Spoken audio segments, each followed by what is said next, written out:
Of the world of anxiety sufferers, only about 10% really need to be medicated. But the other 90%, all they need are lifestyle changes. Welcome to Midland Money Mindset, your weekly dose of inspiration and insights to ensure you enjoy each step of your journey.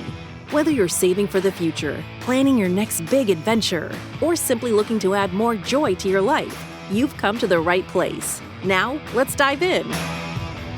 What if your biggest setbacks, your anxiety, your aging body, your constant burnout were actually signals pointing you towards your most powerful self?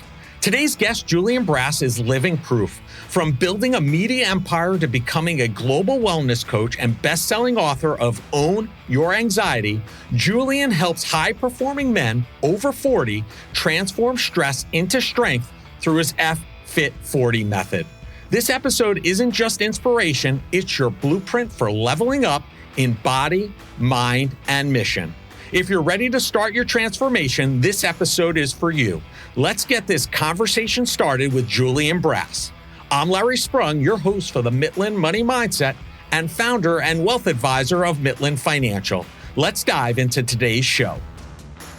Well, Julian, welcome to the show. It is exciting to have Julian Brass, the founder of F-Fit40. Thanks for joining us today. Great to be here, Larry.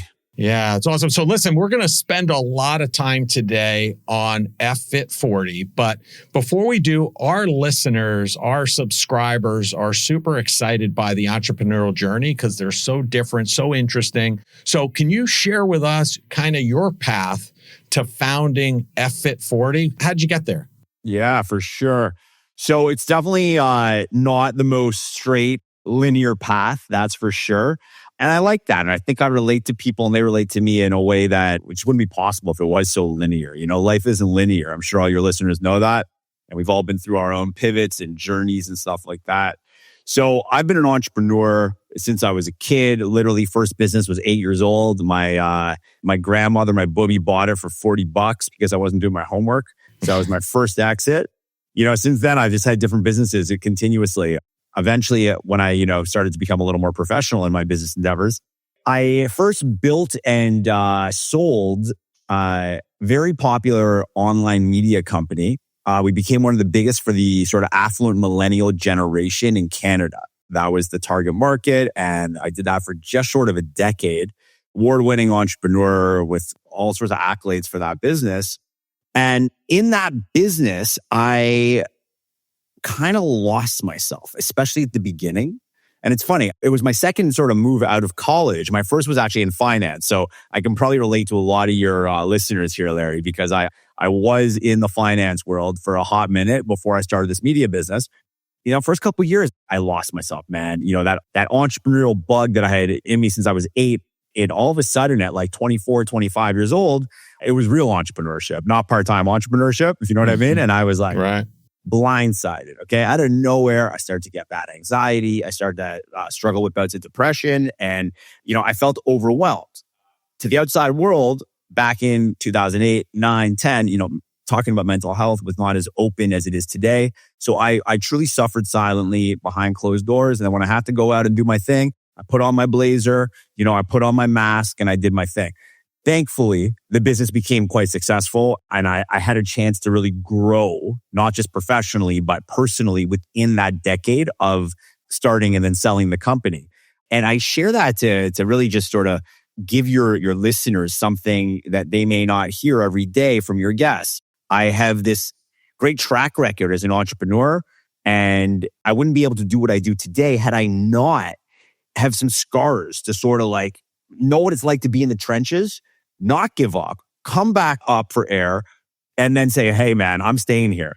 You know what I mean? And from that, I really started to grow and succeed. It sounds like you got something to offer on that. Yeah. I mean, listen, I don't know if you know this about me, but I sat on the national board for the American Foundation for Suicide Prevention for about 15 years. So I didn't know that. Yeah. So I lost my brother-in-law in 2004. So I really appreciate you sharing about your journey because mental health is extremely important. And I think you're exactly right.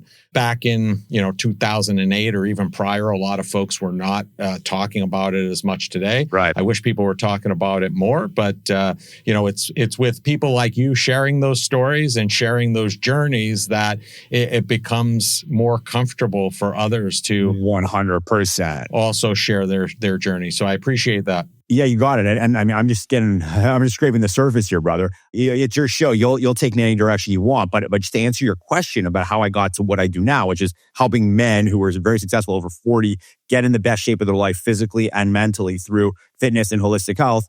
It was because of that journey. If I didn't have that experience and those scars, I would have never found the world of wellness and, health. That's the truth. Right. I would have been a burnt out, stressed out, highly anxious, sometimes depressed entrepreneur. But I needed to first figure it out for myself in order to build my business and stay above water. What happened is, I'll fast forward, after I sold the company, I had truly mastered my own anxiety and I became a pro. I turned that energy, which is often negative and debilitating, into positive and facilitating. And it became my secret edge in business. Mm-hmm. Okay. I built that company thanks to the anxious times, thanks to me saying, you know what? It's not anxiety. Eventually, I said, it's adrenaline. I'm pumped up for this meeting. I'm going to pitch better than all these media companies that are 10 times bigger than me, and I'm going to steal that business. And we did it again and again and again. So I learned how to shift it like a pro athlete or musician. Right. Went on to write a book, which became a best-selling book called Own Your Anxiety. That came out in 2019. And from then on, I now had two sort of very, very well-known wins under my belt. Thank God. I really was able to leverage that. And then sort of two things happened from there. Three things. One is I started to invest and advise in a bunch of private companies. And that was great. And it still happens today. Two, I was able to really start to work with other companies that would hire me to help them build their brands. Mm-hmm. Right. And three, which is what I leaned into the most, which I do today, is I really learned how to just authentically connect with other guys in my shoes. Right. And as I got into the best shape of my life nearing the age of 40, which is sort of statistically a time when we get into worse shape and we start to decline, I didn't just get in the best shape of my life sort of mentally, thanks to the chapter I had shared with you guys, but physically, I got into the best shape of my life. And, I was actually a pretty chubby kid. I was a fat kid. I was super embarrassed of my body. We went swimming with a t-shirt on. Teenage years, I was pretty chubby. Always was trying to figure out how to lose the weight and get in good shape. And at near 40, I got into the best shape of my life. All of a sudden, guys started to ask me like, hey man, what are you doing for your body? And because of the journey that I shared with you, and I forgot to say that about 10 years prior, on the side, as I was nearing the sale of my old business, I got certified as a health coach from the Institute of Integrative Nutrition. So I had now been like one foot in the coaching world for almost a decade. And all these guys were asking me. So I saw there's a problem and a need in the market 100% for entrepreneurs like me, who I am and I get, and we eat, sleep, and breathe the same stuff. And I figured this is a perfect opportunity to really give back an even more meaningful way than the book that I wrote, because I could go way deeper with people as their coach. Sure. And I launched F at 40 about a year and a half, 2 years ago. And, it started off with 6 beta clients, 4 of whom I knew previously, really successful men who had about 30 to 40 pounds to lose. I called them up. The other guys just found me on Instagram. And next thing you know, within a few months, these guys had dropped tons of weight. Their lives had changed. They started sending me their friends. And today we've got this great business across the world now. Well, hopefully that exit you had was more than your Bubby's $40 that she gave you on the first business, which I'm sure it was. So since you're focusing on men over 40, which I agree, there seems to be like a drop off on health. Usually people are focusing on their career, their entrepreneurial journey. So sometimes other things get pushed aside. So what do you wish that men who were over 40 knew now? Like if you're talking to your 30-year-old self, right? What would you be hoping that they knew about themselves that they should be thinking about? It's a great question. I like that question a lot. There's sort of two ways that we could take it, okay? One way is there is a lot more to life than the need for instant gratification. People get unhealthy because of that need for instant gratification, whether it's food, booze, drugs, sex, cheap thrills, whatever it might be. It's that need for instant gratification that we think, unless we're sort of shaken up to like become aware and conscious, we think we need that. And we don't know how to say no to those impulses and those desires. So the first thing is that there's way more to life. Life is best when lived for the sake of living. Right. Not the sake of, oh, I need another this or I need another that. It's like, no, get high on the fact that you can breathe, man. Like that's huge. That is a huge thing. And then if you want to take it a step further, the other direction I like to sort of go is, and this is actually very new, so I'm happy to share this live with you guys on your podcast. Like this theory, it just came through a group coaching call. I'm not scripted. I didn't write it beforehand, but it really resonates. And everybody knows the book Start With Why by great author Simon Sinek. Sure. It's all about your corporate why, right? He talks about what is the corporate why, like Apple or like this or like that. The great companies, mega companies. What's your corporate why? And everyone's like, oh yeah, I get that. That's really good. The brand team comes out, the sales guys who market, everyone's like, okay, I get HR understands, everybody understands. But this is what I like to ask. What is your why for breathing? Why are you here? Larry, why are you here? Joe, Sam, everybody, why are you here? As soon as you tap into why you're here and what's your why for breathing, all of a sudden, making some of the choices that are challenging at first, like, I'm not going to keep on poisoning my body with X, Y, and Z, or I'm going to start getting my steps and I'm going to start stretching. I'm going to work on my posture. I'm going to take my fitness as a joy, not a chore. All of a sudden, those things, it's second nature and you want it because you realize your why for breath is that you want to be a better father, a better husband, a better businessman, a better podcast host, a better whatever, right? And you are now here for a reason. It's not, forget your corporate why. Like that's cool, but what's your why? That's way more important. Yeah. So, we do the same thing from a financial aspect, right? Because the money is money, right? People aren't just accumulating money to accumulate money for the most part. There's got to be a why behind it. So What's their why? What's their joy? What's the joy factor that they're looking to basically achieve from accumulating this money? It's not so they could say they can retire, but what are they looking to do in that retirement? Or maybe they're looking for the joy of watching their kid cross a stage and graduate college debt-free. Maybe that's what they're looking to do. So I agree. And I think one of the things you talk about very openly is that men, they don't have to give up the steak. They don't have to give up the bourbon or their mental sanity. So what are some, 2 or 3 key tips that people can take away from our conversation today in order to still have those things in their life and still get in better shape? 100%. So first of all, it's about education. Okay. So I try to get all of our guys, like I'm talking about clients, but even through Instagram and through social media, in little nuggets, whenever I can empower people with knowledge, that is a huge focus of mine as a brand. That's what we try to do. We really want to educate people. All of my clients, I say to them right off the hop, I'm like, within 8 weeks, you're going to be like a Chat GPT bot inside your mind when you look at a plate of food or you look at a menu or you look at a buffet. Because the only way to win this game of really getting fit and healthy after 40 is that you need to understand basically what's in everything. Mm-hmm. Okay. You got to be able to look at something and say, well, if I order this, then I have to hold this, this, and this. And if I order this and don't hold this, this, and this, then tomorrow I'm going to make up for it by doing this, this, and this. Right. And within 8 weeks or 10 weeks, guys are like freaking robots, which is amazing. And I say the following, which I hope everyone can take a screenshot with your mind. If you're not going to win the day, often I say win the day, guys. Just win the day, okay? But if you're not going to win the day when it comes to your fitness, when it comes to your caloric intake, when it comes to the macros and the nutrients that you're bringing in, then win the week.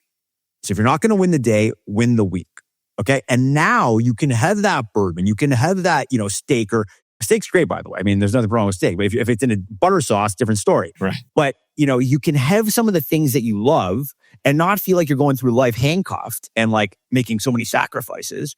You still move in the right direction because you're winning the week, right? And that's what it comes down to. Like weight loss and getting fit 101 is, aside from the whole movement piece of fitness, it is simply live in a caloric deficit if you want to burn fat. Okay. And if you want to stay the same, be at your caloric maintenance. And if you want to build muscle or get fat, being a caloric surplus. Right. It's that simple, man. You got to be armed. And once you're armed, Larry, it's like you're good to go. And I think it's so sad in life when people are sleeping at the wheel of life, whatever category it is. But with fitness and nutrition and health, I mean, that's the worst one, to be sleeping at the wheel. Yeah, I mean, it sounds to me like there's a tremendous amount of flexibility, and it seems like flexibility is like almost a key factor to this, meaning, like you said it earlier, if you can't win the day, and listen, there are days that you're just not going to be able to win because you maybe want to enjoy a little bit more, but then you have to be flexible maybe the next 2 or 3 days to win that week. So it sounds like really flexibility is really an important aspect of this whole health journey, no? Flexibility is amazing and it's huge, not just in what goes past your lips, but also in your actual body, your posture, your agility. A lot of guys come to me and they're like bricks, with like a hunchback and bad posture. I'm like, how old are you? Are you 55? No, I'm 43. What? Oh, the cell phone generation, sitting all the time. It's brutal. So flexibility, both figuratively and physically, is key. Mm-hmm. And I also want to just share one thing though, which I hear again and again and again. Okay, we just actually celebrated a new cohort of guys and their 3-month success. Just this week, what we celebrated it. So tons of transformation pictures and, watching the weight loss chart just drop, like huge wins. And one of the cool things about our program is that it's virtual, it's digital, it's all through an app, but there's live coaching. So there's a sense of community and camaraderie, both on the group calls and then within the digital community that we've built. And what I hear again and again and again, and I just want to bring this up because a lot of people say like, I want to still enjoy life, so I don't want to eat like that, is this, that at first, it's like any new habit, okay? There's some growing pains, but after a couple months of living like this, I have so many men, okay, I'm not kidding you, I'm not exaggerating, who drop 20 to 40 pounds within 1 to 2 months, okay? So now I was talking about guys who did 3 months so far. These guys, they all say, I should say all, 75%, 80% of them after the 3-month mark, they're like, I don't even want that stuff anymore. Right. It's not tempting.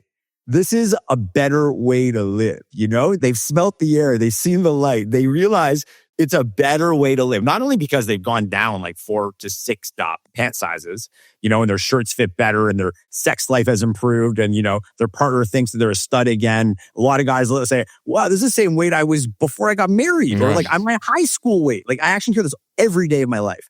But it's that they just feel better. Agreed. So once you feel better, you're like, why would I put that poison back in my body? You know what I mean? Right. Listen, I love sweets, okay? Especially ice cream, okay? And my wife, she loves cookies. We're both in great shape today, thankfully. We know what to do. We know how to win the week.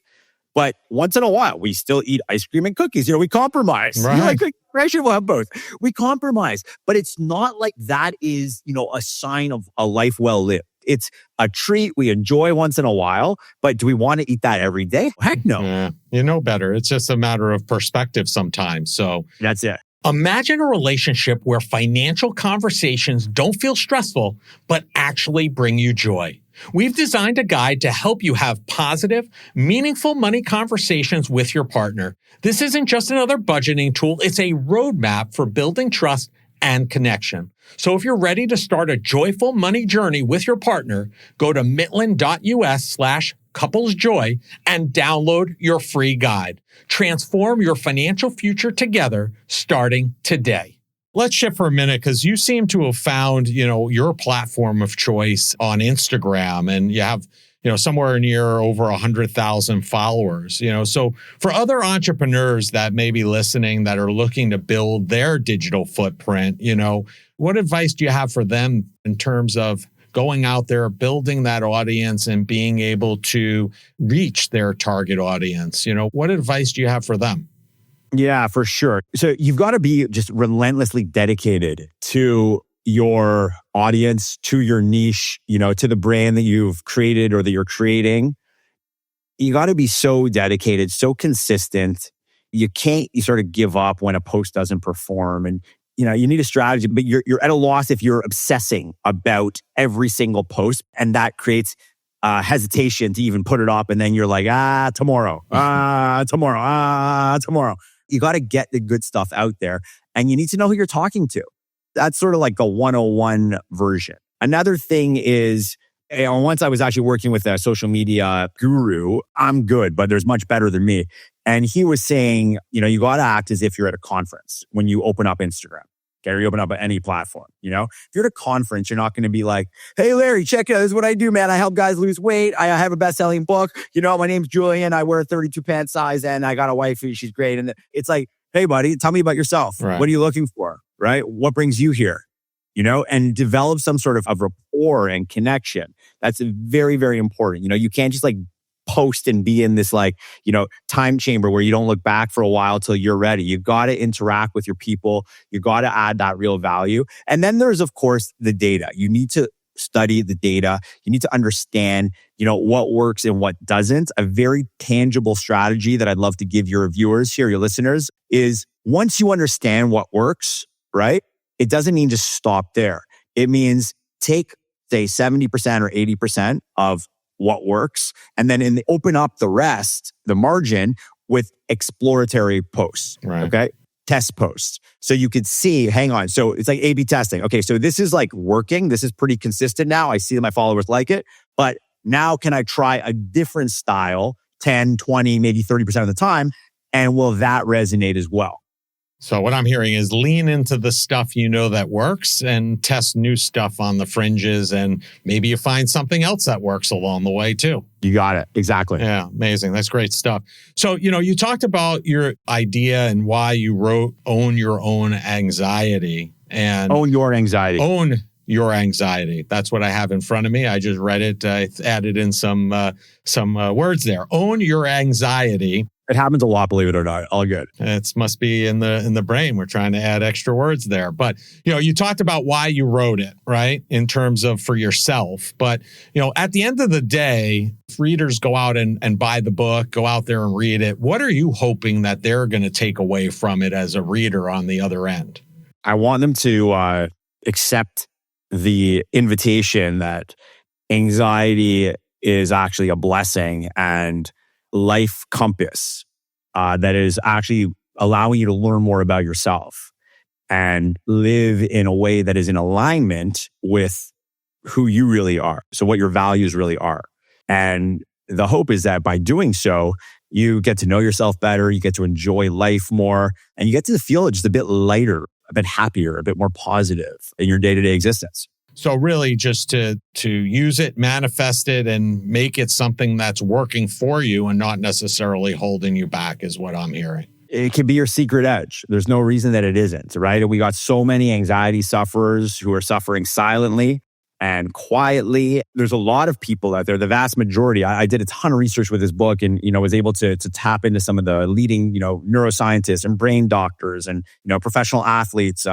And from a medical standpoint, many professionals in the field say that of the world of anxiety sufferers, only about 10% really, need to be medicated. But the other 90%, all they need are lifestyle changes. Mm-hmm. So I am an unmedicated anxiety sufferer. Okay. I went to a psychiatrist many years ago and I said, these are my symptoms, what's going on. This is how I live my life day to day to try to help myself. And she said, you're not a candidate for medication, to be honest with you. What you need to do is treat all these positive lifestyle tools like that's your medicine. Right. You got to take that. You have a great doctor there.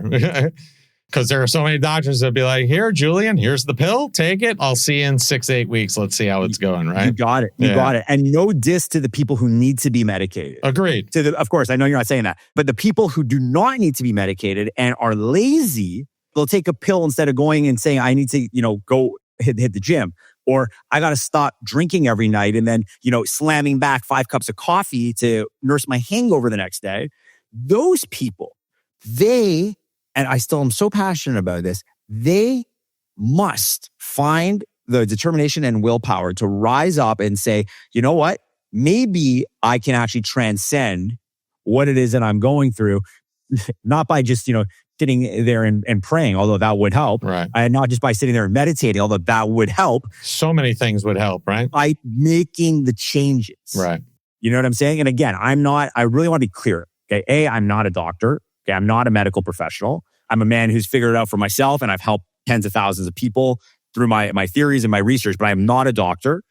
And I've seen from so many that lifestyle changes will shift the vast part of the anxiety that is uncomfortable and sometimes, too much to handle that causes us to say, maybe I need medicine. Right. Right. Yeah. And if you move forward, like in terms of my own professional career, in F-It 40, I work with some of the very, very successful men, high achievers, guys who are crushing it in every area of life except for their health and their wellness. They come to me usually because it's the physical health, but we all know the body's a gateway to the mind. Right. So once we can start to work in tandem with the body and the mind, get them both healthy, they feel better than ever.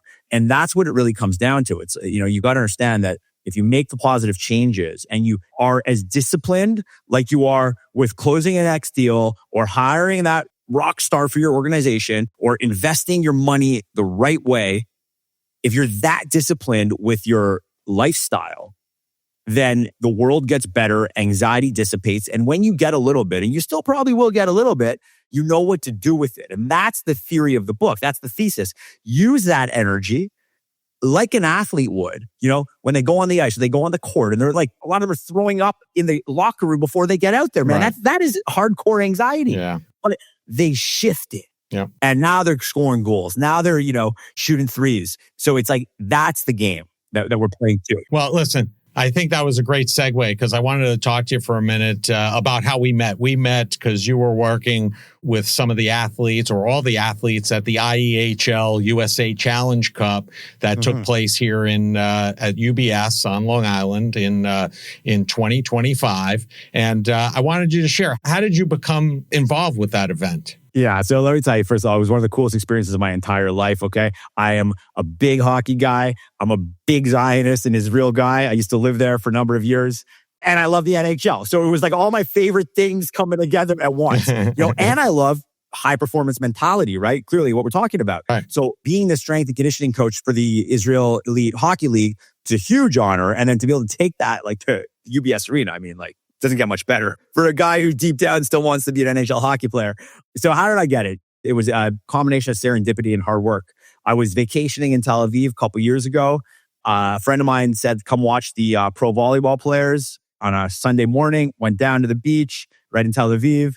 Then during the break, all these big dudes in hockey jerseys come on to the sand. And like one guy had a mic and said, hey, we're the Israeli hockey players. And I pulled out my phone. I shot an Instagram story and I go, wow, like hockey in Israel. This is great. They contacted me and they're like, hey, it's great to connect. Thanks for the support. I'm so-and-so, be in touch with me. And a year and a half later, I'm vacationing with my wife in Tel Aviv again. I was posting some stuff, I think, on my story and my Instagram. It's at Julian Brass for anybody who wants to check it out. And they said, hey, man, we're in finals. We're in playoffs right now for the season. We'd love you to come and drop the puck at the last game of the playoffs. I'm like, I look at my wife. I'm like, are you kidding me? That's such a cool opportunity. So we drove down to Ashdod where their rink is and dropped the puck and then, got to know them a little more. And next thing you know, they're like, hey, man, we would love you to take on this role with the league. And next thing you know, I'm meeting you and I'm literally stretching out your son, helping him get game ready. And he had a great game. Yeah, thank you. It was a great experience for everyone. And I feel very grateful that my son was able to be a part of that. But I would also say this. I think of all the things that you just mentioned that were highlights, one thing that was a highlight for me, and I was wondering what it was like for you, to spend time with the 87-year-old Holocaust survivor, Ivan Gluck, who, was the honorary captain of the event, went out during warm-ups to skate around. I had the opportunity to talk to him afterwards. That seemed like it was a highlight in itself, no? It was a huge highlight. It was absolutely huge. Wow. Yeah, we were in the dressing room for a while. He was with all the guys, and then, it was just him and Neil and David, the coaches of the Jerusalem Capitals, and myself in the sort of coaching dressing room within the locker room, just chatting and hanging out for a while as Ivan was actually getting laced up to put his skates on and put his honorary jersey on. And yeah, I mean, it was just fascinating. 87 years old. He's rocking and rolling. He's skating. He's in great shape. He's smiling. It hit me on a lot of levels, first of all. Same. Yeah, right. I'll tell you one thing that it affirmed: the importance of health and fitness. Right. And mindset. Right. And I don't know if you saw my Instagram reel that I made, but I actually had on camera when he was skating around, shaking everybody's hands, and then he fell. Yes. I saw it live. Yeah. And he popped right back up like it was nobody's business, like nothing happened. You're right up. Now, that only happens when you're in good shape. Yeah, I don't know how he felt the next day, but he looked like he was okay. Well, no worse for the wear. So yeah, and by the way, that's testament to the mindset of a survivor, right? Yes. Yeah, you can fall. Hey, we all fall. I admitted right within 30 seconds of this, I fell when I was starting my old business. Right, but you got to get back up. Yeah, agreed. Well, listen, Julian, it's been amazing to have you on the show. We've talked a lot about some joyful topics and joyful things, and we end each of our shows because our listeners clamor and wait for this question. They want to know, what did you do today that brought you joy and put you in the right mindset for success? I did my morning stretch routine. I did my prayer. I hydrated. I gave my wife a kiss. And I gave gratitude to God. And, I do that every morning, and most days are pretty good days. Amazing. Sounds like a great way to kick off the day. And listen, we're going to have all of your information in the show notes about F-Fit40, about your book, Own Your Anxiety. I got it right that time. There it is. And we're going to have all that information in the show notes. But if people want to learn more about you, connect with you, learn more about F-Fit40, what's the easiest and the best place for them to do that? ffit40.com. So that's FFIT40.com. And at Julian Brass, Julian Brass on Instagram. That would be the best way. Awesome. Well, listen, I appreciate you. I appreciate everything you did for my son that day at the event. I appreciate you being part of the event and all the great things you're doing with F-Fit40 and, being open and honest and upfront about your mental anxiety and your journey, because that's just going to help countless others share theirs as well. So I appreciate you and enjoy the day. Hey, the feeling's mutual, Larry. Thanks for having me. I really enjoyed chatting with you, and I look forward to connecting again soon. Have a great day, brother. A huge thank you to Julian Brass for bringing next level insight on wellness for men over 40, mastering anxiety and building a mindset that fuels success. From the F-Fit40 lifestyle to owning your mental health, today's episode was packed with transformational tools for high performers ready to reclaim their energy and purpose. If this conversation moved you, you'll want to keep riding this momentum. We've got more breakthroughs just like this ahead. Julian Brass and F-Fit40 can be found across most social media platforms. All the contact information needed to find him can be found in the show notes. Thank you for joining us on this episode of Midland Money Mindset. Remember, it's not just about the money, it's finding joy in the journey and embracing the right mindset. If you love the show, be sure to subscribe, rate, and leave a review. Don't forget to follow along for more tips and inspiration. Please visit the social links below to connect with Larry or his guests. Until next time, keep smiling, keep thriving, and remember to think about, what did you do today that brought you joy? The opinions voiced in the Midland Money Mindset Show with Lawrence Sprung are for general information only and are not intended to provide specific advice or recommendations for any individual. Past performance is no guarantee of future results. All indices are unmanaged and may not be invested into directly. Investing involves risk, including possible loss of principal. No strategy ensures success or protects against loss. To determine what may be appropriate for you, consult with your attorney, accountant, financial or tax advisor prior to investing. Investment advisory services offered through CWM LLC, an SEC-registered investment advisor. Guests on the Midland Money Mindset Show are not affiliated with CWM LLC.